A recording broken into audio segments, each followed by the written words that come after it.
हे बघा बाळांनो, याच ठिकाणी आम्ही बी घडलो, तुम्ही बी घडणार, कळलं का?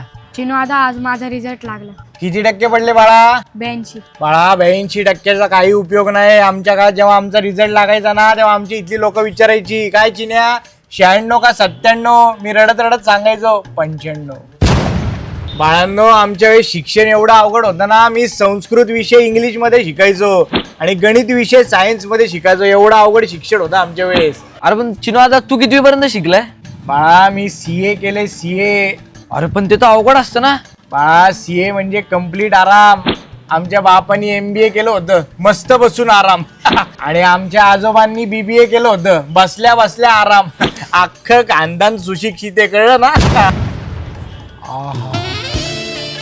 काही नाही तिकडं, अभ्यासाकडे लक्ष द्या. लगेच तिकडे बघताय. हा तुम्ही वयात आलाय, जवान झालाय आता तुम्ही. हा बाळांनो, तुम्ही आता वयात आलाय म्हणून सांगतोय, जर तुम्हाला पोरगी पटवायची असेल तर पहिलं तिच्या मैत्रिणीला पटवायचं, मग तुमची सेटिंग आपोआप लागेल, कळलं का? सगळ्यात महत्वाचं म्हणजे बायको ही 4 चौघात उठून दिसणारी पाहिजे. 4 चौघांचा. बाळ एक काम कर, समोरच्या दुकानात पाण्याची बाटली आण ना. कुठे आहे रे, कुठे आहे रे?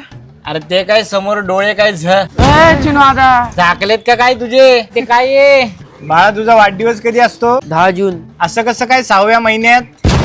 बाळा मला सांग, तू मोठं होऊन काय होणार? बिझनेसमॅन व्हायचंय मला. मला सांग, जर तू वडापावची गाडी टाकली, मी तुझ्याकडे वडापाव खायला आलो, एक वडापाव 20 रुपयाला असेल, पण मी अर्धाच वडापाव खाल्ला, तर तू माझ्याकडून किती पैसे घेणार सांगा सगळ्यांनी? 10 रुपये.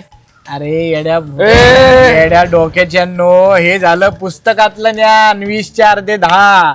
व्यवहारात तसं नसतं. त्यांनी वडापाव खाऊ नाही तर पाव वडा खाऊ नाही तर वडापाव फेकून देऊ. तुम्ही 20च रुपये घ्यायचे, कळलं का? नाही तर आयुष्यात धंद्यालाच लागाल, कळलं का? हे ज्ञान तुम्हाला कुठल्याही शाळेत मिळणार नाही, फक्त या झाडाखाली मिळेल. म्हणूनच म्हटलं, याच ठिकाणी आम्ही बी घडलो, तुम्ही बी घडणार.